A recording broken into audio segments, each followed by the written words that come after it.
ladies and gentlemen, to Intensity number 4. Guest commentating with me, I have the one and only former world champion, King Neon. Oh, let's get it. I'm so ready. And I'm so ready for my match at the end of this show. And, guys, I really think I'm going to win. But, I mean, what could stop it? To me. Well, we're about to see Darren Savior fight for a contract once again here on Intensity number 4. Tell me, how are you preparing for your main event match against Grazon? Grazon is a good competitor. I've watched him closely, and honestly, the way he's just bringing his dynamite, as he says, is very infectious. So I guess that has to do with a little bit of how I've been acting. Previously, I've been acting differently. So, well, you know, we don't know who the opponent for Darren Savior is going to be this week, but I can't wait to figure it out. Well, we've seen him before.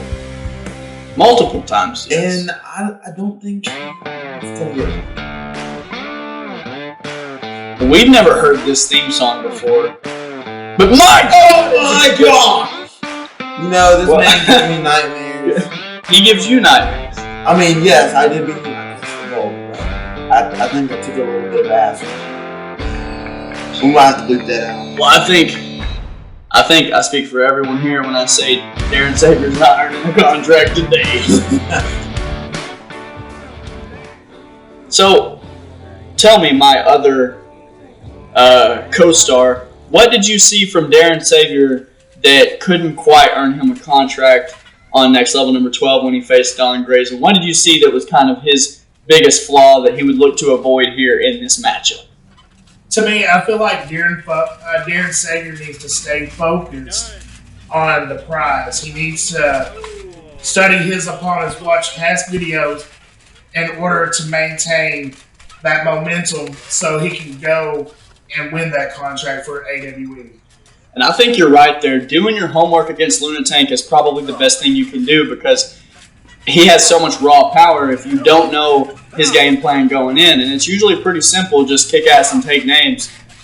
And, you know, with the amateur background that he has, it makes him very, very dangerous if you get in close. So with Darren Savior, I think trying to get in close right here, nice spinning back kick from Darren Savior. I think trying to get in close is not the way to go. What do you think, King? All right, guys. I know we probably shouldn't be bringing in personal stuff, but what people may not know that one day in the locker room, you know, me and Lunatic kind of got in it because I said he couldn't fucking wrestle. So, well, I think a lot of people have said he can't effing wrestle, but I think his career record proves otherwise. I think maybe he can wrestle. But you got to think about it. I don't think. Now you can correct me if I'm wrong, but I don't think he's fairly won a regular match. Like, let's see, he had Sally most of the time from last year, and this year he has new thing called Jays. Now we haven't seen it. Well, we know that this match is a standard one-on-one match, so he's going to have to prove his wrestling skill here in this match. And I think, to your point, the only times we've really seen him in standard one-on-one traditional matches as he throws Darren Savior out of the ring. My goodness. I think, to your point, we saw him in a standard one-on-one match against Nick Alexander for number 1 contendership, and he lost that one. What happened to him? Nick Alexander, something about the clergy. We haven't heard much from the clergy since Ghost made its debut there at Lifeline, but I think having your representative be the first ever Next Level champion, that's not a bad start. And Nick Alexander, we haven't heard much from him. There's been quite a stir in the comments section recently about Codebreaker. Wow. Not about Codebreaker, but about Nick Alexander. But what a massive Codebreaker there from Savior. And a Savior kick to the arm, it looked like there. Well, I will say Darren Savior is really impressive right now. You know what I can say about Darren Savior? Darren Savior needs to keep the momentum up. He don't need to just study his opponent. He just needs to keep it to go for the goal. Well, Lunatank is one of the most dangerous MFers that you could probably have to wrestle. And we haven't seen him since the draft, after his draft interview. And he's coming out here and just demolishing Darren Savior. My God. I don't think that shed's going to be standing much longer, guys. God, I think that's the match. Week in and week out. Oh, what? You got Darren Savior had to get in by a count of 10. The referee was, could have been a bit slower there to be more favorable toward Darren Savior. But what willpower? What you formerly have talked about what D4 was on to have the energy to keep going, but don't talk to me about D4. Don't talk to me about D4. Noted. Darren Savior going for a dive here. And a kick right to the ass. Yeah, the ass. Nope, the hamstring. It was something. Hamstring. I don't know. Those boots hurt wherever you get kicked. Just like I said before, Darren Savior, he needs to stay focused, but he is keeping his eye on the prize too much and trying to get, just like I said, getting that momentum too much ahead. And that was costing him going into the shed right there. I think everybody just needs to follow Lunatank's advice and kick ass and take names. Fallen Angel!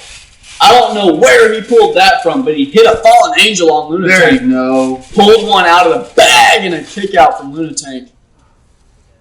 Lunatank may be underestimating his prey here. I think I speak for everyone when I say Darren Savior is without a doubt the prey in this match.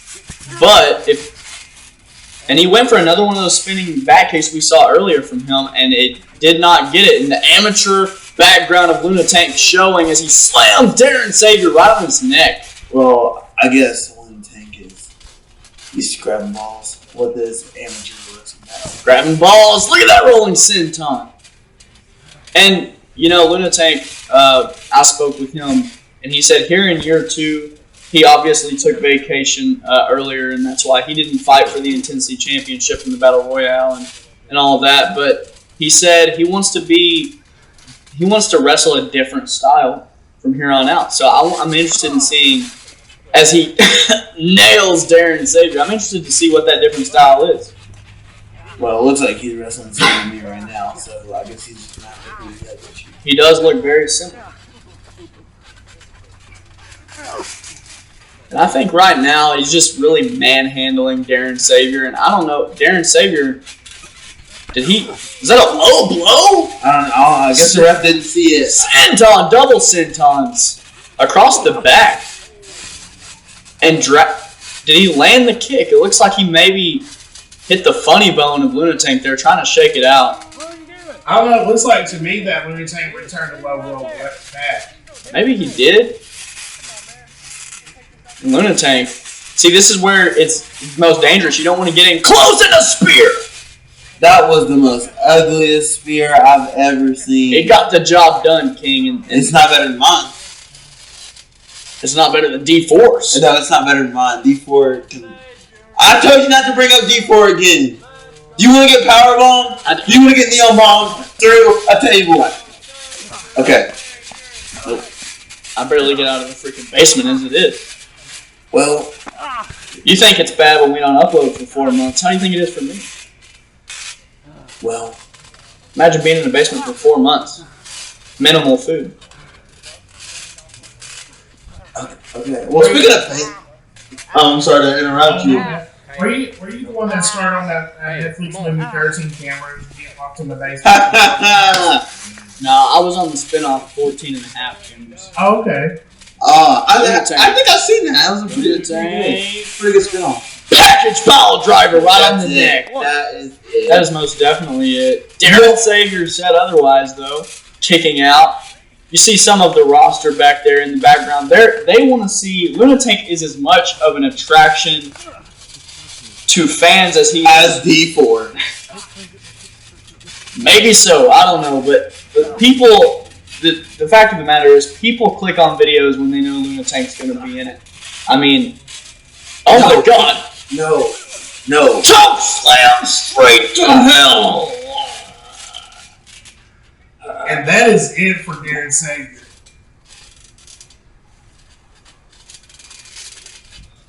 Maybe it's not it for Darren Savior. Lunatank playing with his food here. Hurricane Runner. There's no way. I think he's been studying somebody because a big man doing that. And nice technique on the pin. Nice cradle. I don't think. And he gets the 3 count off a Hurricane Runner.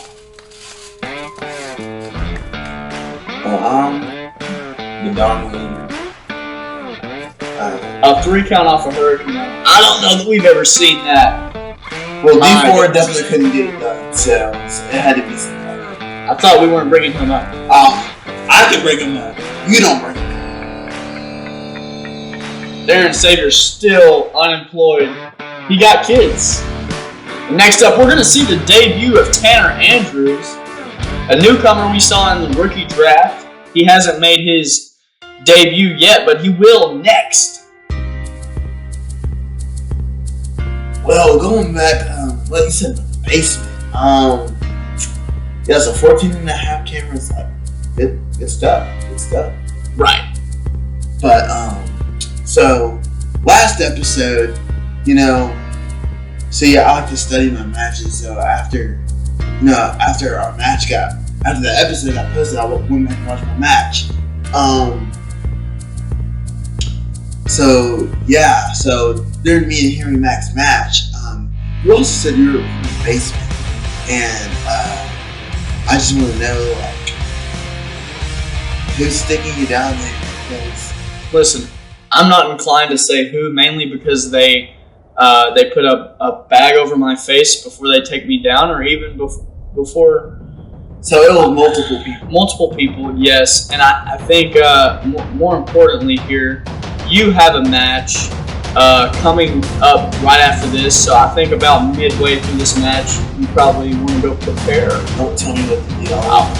Okay, and Tanner Andrews coming out. No shoes, no problem, girls.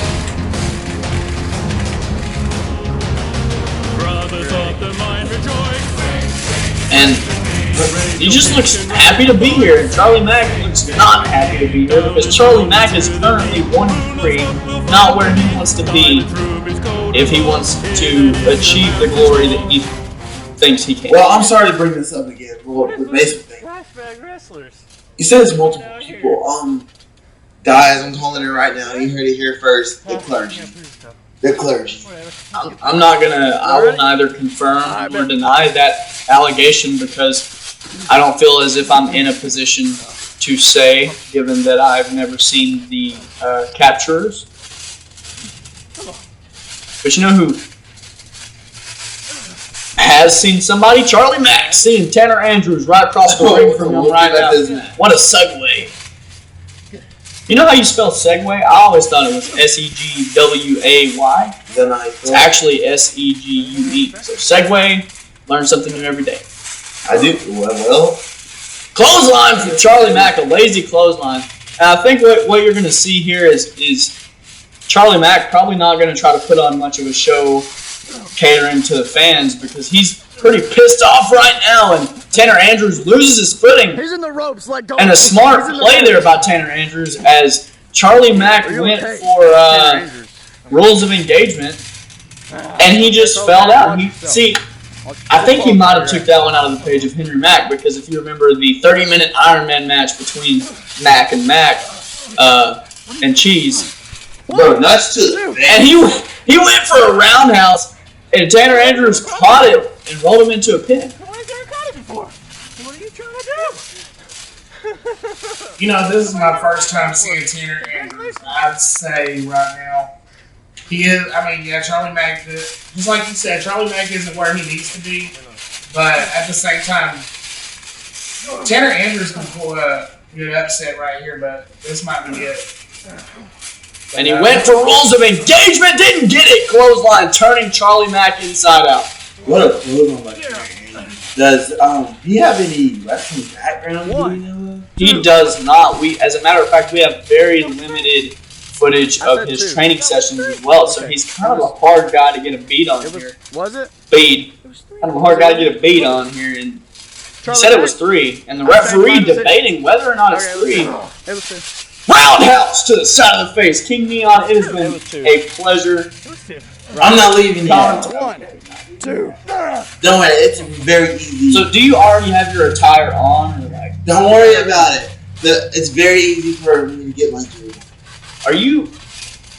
Are you underestimating Don Grazon? I feel like maybe if you were facing somebody like D4, you might not have even chosen. I told you! You know what? I'm gone. You pissed me off. I'm done.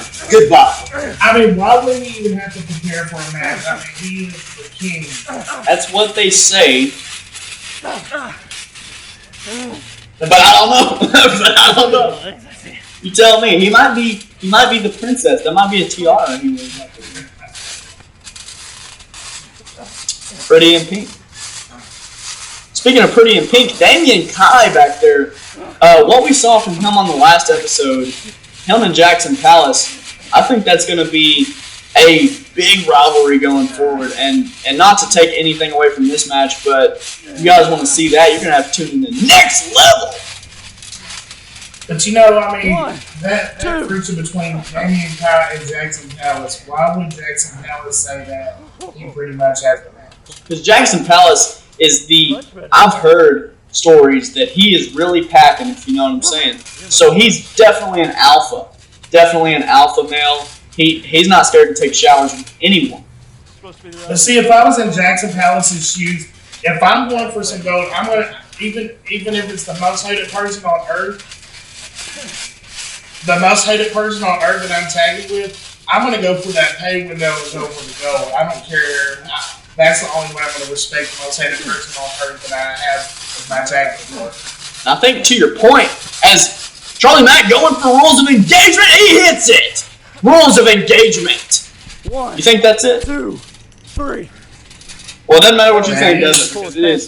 That is it. Ladies and gentlemen, He also won the match. Charlie Mack, your victor. So what did you see there from Tanner Andrews? I think Tanner Andrews needs to work on some of his ring skills. I've heard about his like street fighting background and everything, but as far as your wrestling background, he's going to have to learn how to grab the board and everything else. But I've seen some of his clotheslines that he did to Charlie Mack. Surprisingly, Charlie Mack's walking away from, especially that one that he did to turn Charlie Mack inside out. Next up, we have the finals of the Quest for Gold tournament. Ladies and gentlemen, I'm here with Don Grazon. Don, last year you didn't get to compete in this tournament due to your syndesmotic sprain in your right ankle. Tell me what it means for you to be here in the finals of this tournament this year. What it means to me, it's not what it means to me, it's what it means to everybody else.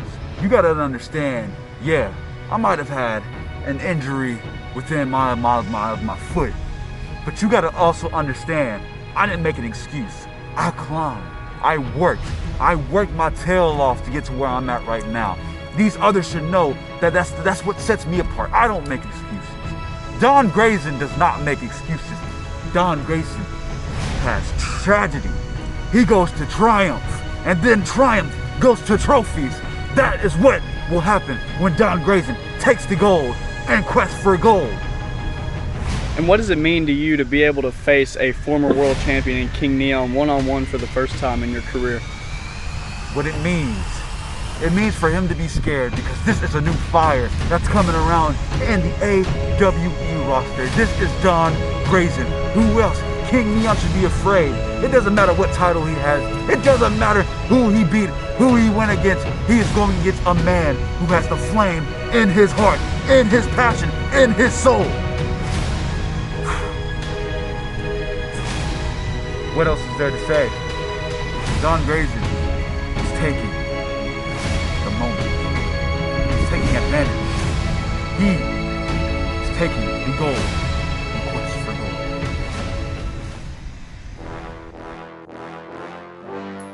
Well, I, for one, can't wait for this match.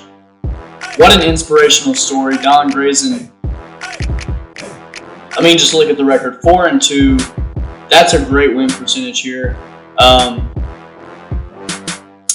Something like, what is that? 67% win percentage. That's really, really good. But you got to keep in mind, he's facing a man with a 100% win percentage right now. King Neon, former world champion. Don Grazon, he definitely has the odds stacked against him, but when has he not in his career in Action Wrestling Entertainment. You know what? I'm just gonna say our guest commentator King Neon just came out earlier, and he helped commentate half the show. But he's about to make his entrance right now. My money's on King Neon for this match right here. You know, I think if we were to have some sports betting going on up there in Vegas, you know what I'm saying? I think for sure the betting odds would be. Stole the words right out of my mouth. Thank you. And yeah, and I think obviously, you know, they do the spread, the point spread, and I think if that pertained to wrestling as well, I don't think it would be very close because of what King Neon showed in this company, what he can do, and what Don Grazon's shown. Now, Don Grazon, he has a very uphill battle. As you look at the tail of the tape, you see his current record 4-2 and previous record 2-3. King Neon picking up right where he left off last year. He was 5-2. That last loss on his record didn't come until the very last match of the year, and now he's 2-0. So for his career, he is 7-2 now. That is a very, very respectable 77% win percentage. So I mean, that's like New England Patriots level of winning. So, you know, we saw him last week. I don't want to say he demolished Henry Mack, but for the majority of the match, King Neon was firmly in control in that backyard brawl. But the intensity rules, who do you think that favors here? You've got Don Grazon, a very technical, he has an amateur background, not an extensive one, but an amateur background nonetheless. And then you've got King Neon trying to become King Extreme here in AWE. Who do you think the intensity rules favor? I'm going to put it right here. Just watching King Neon just coming out. Usually he has a chill look on his face, but I can tell King Neon is more focused than ever because he knows what's on the line throughout this match. King Neon has a shot. Neon ball early on in the match. Do you think that could be it already? And no. That was a quick kick out. I don't even think that garnered a 2 count, but King Neon he's probably viewing this as his moment to get back. Knee smash from Don Grazon to get back at D4, the man who took his title at Lifeline last year. But Don Grazon, you also can't forget, Don Grazon made a promise to D4. Oh my God, dumped on his head. Don Grazon made a promise to D4 as well. He said, whether it's for the title or whether it's not, I will face you again and I will beat you. And both of these men have reasons to try and go after D4. And I just think, obviously, Don Grazon has had the easier tournament thus far because King Neon took on one of the hottest commodities in the company right now, Damian Kai, 2 out of 3 falls, and Damian gave him a run for his money. The world champion, Henry Mack. And now he's facing Don Grazon. Don Grazon, who did he face? He faced Jackson? No, he did not face Jackson Palace. He faced Tengu in a tables match, and it almost looked like a fluke victory. Then he faced Darren Savior because Chris Davidson, obviously the Damon Creed assault backstage. I'm still waiting to hear on the status of Chris Davidson. And as the pan shot connects, I mean, you have to think Don Grazon probably did his homework, and he's very fired up about this match. But King Neon's been in this spot multiple times. It's nothing new to him. It's like if you've been to the Super Bowl 4 times, it's not as big of a deal for you to go again. And that's King Neon at this point. Don Grazon is like the Detroit Lions. You know, he's just glad to be in the playoffs. You know, so yeah. But Don Grazon, he's got to learn. Like this is just like I said. My money is on. The betting odds are in favor. Even my betting odds are in favor for King Neon. But Don Grazon, like you said, King Neon's been up there many times on top of the mountain, former one-time AWE World Champion.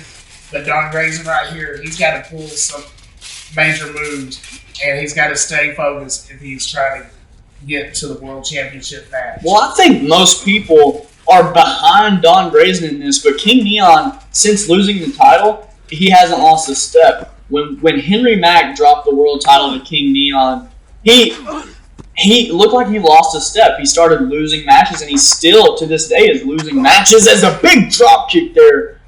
One single-legged drop kick from Don Grazon connects. King Neon has not lost a step. He's still world championship caliber, world championship material, and there's not many people in the company that can say that for themselves. And I think maybe at the most 5 or 6 guys on the roster. And as you know, we've got, so far we've had 19 debut, and we've got plenty more to go as he tries to throw King Neon's face into the side of the ring, and he's not going to get it. King Neon drop kick to the knee. And I think maybe toe jabbed the jaw there, but got enough of it to knock Don Grazon back. Look at already Don Grazon as he gets DDT'd into the side of the ring. Already he's looking very fatigued, and this match hasn't been going on that long, but intensity rules apply, and I feel like that, like we mentioned earlier, definitely favors the King in this one. Oh, yeah. Because right now, King Neon, he knows what he's doing to Don Grazon, apparently. Trust me, I know both of them have done their homework on each other. But right now, you see King Neon dominating the majority of this match. Okay, so we're gonna get theoretical here. You said that your money's on King Neon. I agree with you. So theoretically, King Neon wins this match, and we know there will be a stipulation on the championship match at Quest for Gold. We don't know what that is yet, but what do you think happens if King Neon wins and gets to face D4 once again for the World Championship? What goes on in that scenario?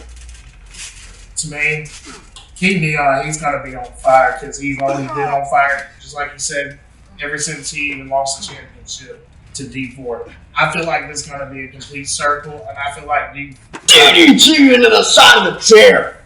And I feel like D4 will lose to King Neon. I think that's a very bold prediction, but I could see it going either way. Now, if Don Grazon pulls out the upset, the massive upset here, and he faces D4, what's your prediction there? Because obviously just beating King Neon would be a huge accomplishment, but actually being able to go all the way and take that world championship, that would be, no pun intended, but next level. Looks like the tables have turned to Don Grazon beating up King Neon with the chair and reversing that movement. I've seen the 2 step up insecurity kick, and Don Grazon throws King Neon back into the ring. Don Grazon grabs the chair once again.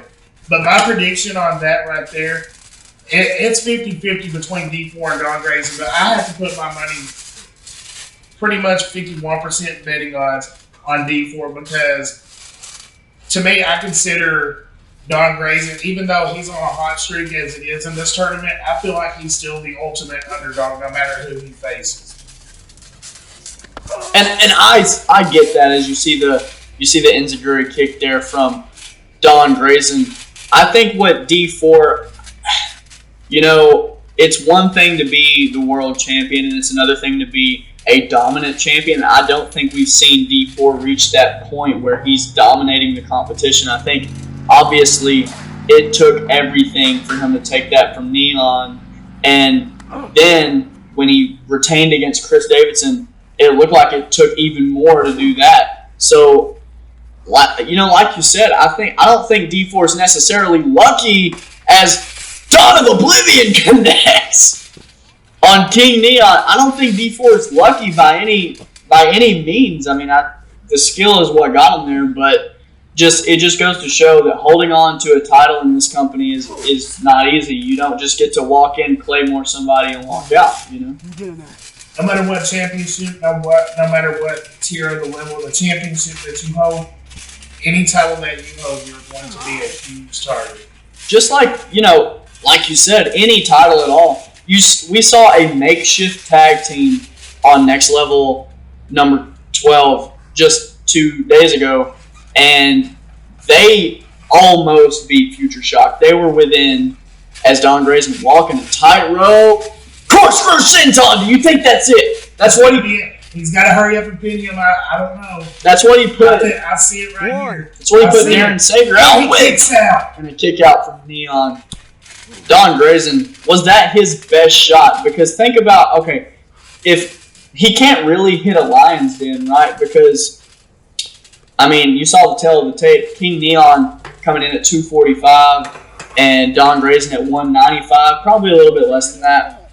I mean, that's just the weigh-in at the beginning of the year. I just think right there, I think Don Grazon could have won the match, but I think his mistake right there was taking too long to pin him. Even though he is very fatigued, they have beat the hell out of each other. I agree so much. And I think the best thing that Don Grazon can do right now is the Dawn of Oblivion, obviously, and the Corkscrew Senton, which we've seen him put quite a few competitors away with. And then that knee smash that he does, that's a very good stun move to set up for something bigger. But the bad thing about having a lifting, finishing move, as Don Grazon does, is you can't lift everybody. You can't lift the bigger guys unless you're a bigger guy yourself. So I think that puts Don Grazon at a disadvantage because King Neon can still do the Neon Bomb. King Neon can still spear you. He can still do the Aurora Borealis. Whatever he wants to do, he can do it. That's in his arsenal. And Don Grazon has to work around that handicap that he has. And I think that's, as he's on spaghetti legs, King Neon taking flight and gets kicked out of midair. That's got to be it right there because you just seen that cape pin that King Neon used on Don Grazon. And that's not the first time during this match that he has worked on his legs. I can say right now, King Neon, he looks... You know, that looked an awful lot like, if you remember going back, next level number 3, King Neon's first title defense, that looked like when he tried to do that diving clothesline to D4, and D4 caught him midair with a super kick, that felt an awful lot like that same exact spot. And do you think maybe King Neon getting some PTSD, some flashbacks of not necessarily the good old days, but some very traumatic days?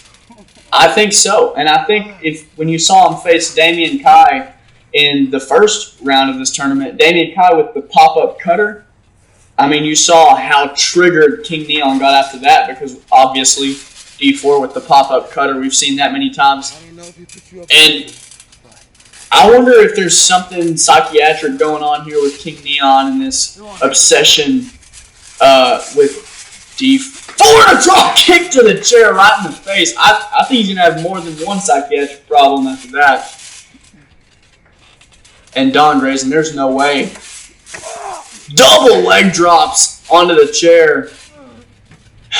That's got to be it right there. King Neon's out of it. They have went back and forth in this match, but I can tell you right now, I've seen King Neon do some comical stuff in his matches, but just like you said, that PTSD moment, I don't know, like, there's something triggering in his mind in this match that's making him focused, and that's making him, my money, just like I said, still on King Neon.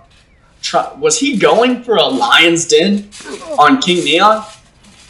I don't think, I mean, I've never seen Don Grazon be able to lift bigger competitors. I think he may have tried to lift Ghost like that once, and it didn't work. And I think Ghost and King Neon, maybe Ghost a little bit bigger than King Neon, but not by much, obviously. And King Neon, I think he got more forearm than head, but that one looked way more solid. Oh man! And he hits the hand on the. That just crushed a lot of blue bones right there in his hand. Now, luckily for Don Grazon, he doesn't use his hands too much, but I mean anything being hurt or disabled is going to put you at a disadvantage, and we've seen this from Neon multiple times before. Suplex onto the chair from the outside. I think he has to go for a Neon Bomb right here, and he has to put Don Grazon away while he's still in pain. I think that's what King Neon probably about to do. I see it coming because he has worked on his lower back, he has worked on his legs, he has worked on his hands and his head. I agree, but Don Grazon laying that chair down. Knee smash! There's that stun move we talked about in the... No way. There's no way Don Grazon actually gets him up Lion's Den onto the chair. The leg caught him right in the neck. Did you see the leg pop up off that? Yeah, is this it right here? 2, 3. Oh my God. Big upset victory. This is one of the most massive upsets we've seen. Like, legitimately. I don't know of a bigger upset in this company. I'm searching through the record books here, and I can't seem to find one. Maybe when Atlas Liger beat Henry Mack, but Don Grazon is the #1 contender. If you would have told me that this time last year, I would have thought you were kidding. I don't know what that was.